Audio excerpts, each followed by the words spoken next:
అందరికీ నమస్కారం. భాగవతంలోని మొదటి అధ్యాయం అయినటువంటి కురుక్షేత్ర రణరంగమున సైనిక పరిశీలనంలోని శ్లోకం 1 అయిపోయింది. ఎవరైనా వినని వాళ్ళు ఉంటే వెళ్ళి వినండి. ఈరోజు 2వ శ్లోకం చదువుతున్నాను. ఏవైనా చిన్న చిన్న తప్పులు ఉంటే మన్నించండి. జై శ్రీకృష్ణ. సంజయ ఉవాచ దృష్ట్వా తు పాండవానీకం ఊఢ్యం దుర్యోధనస్తథా ఆచార్యముపసంగమ్య రాజా వచనబ్రవీత్. సంజయుడు పలికాడు, ఏమని? ఓ రాజా, పాండవు తనయుల ద్వారా వ్యూహముగా ఏర్పాటు చేయబడినటువంటి సైన్యము చూసిన తరువాత రాజగు దుర్యోధనుడు తన గురువు దగ్గరకు వెళ్ళి ఈ మాటలు పలికాడు. భాష్యము: ధృతరాష్ట్రుడు పుట్టుకతో గుడ్డివాడు. దురదృష్టవశాత్తు అతనికి ఆధ్యాత్మిక దృష్టి కూడా లోపించింది. ధర్మ విషయంలో తన పుత్రులు కూడా అంతే గుడ్డివాళ్ళని అతనికి బాగా తెలుసు.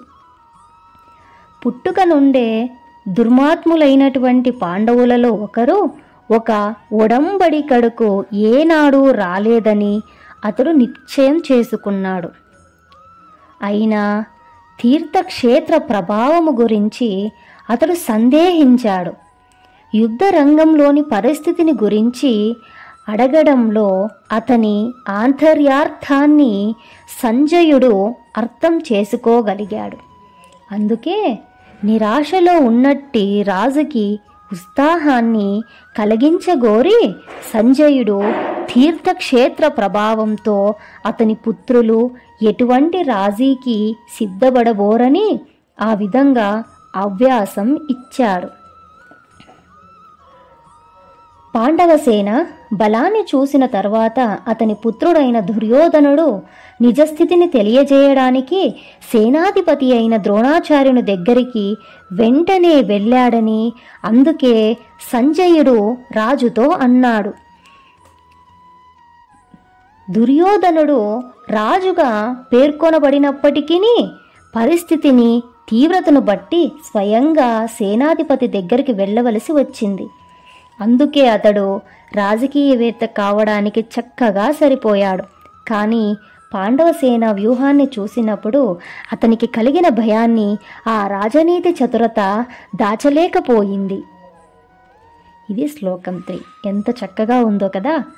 ఇక్కడ శ్లోకాలు ఇచ్చాడు కదా, ఆ శ్లోకాలకు అర్థాలు కూడా ఇక్కడ ఇచ్చాడు.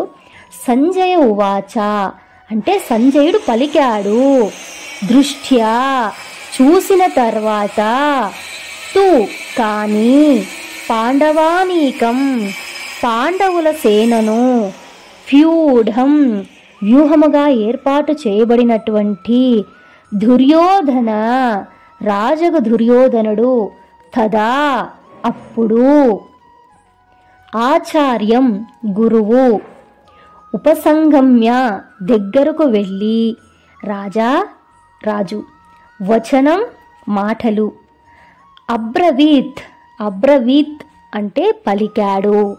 ఇది శ్లోకం 2. మరొక వీడియోలో శ్లోకం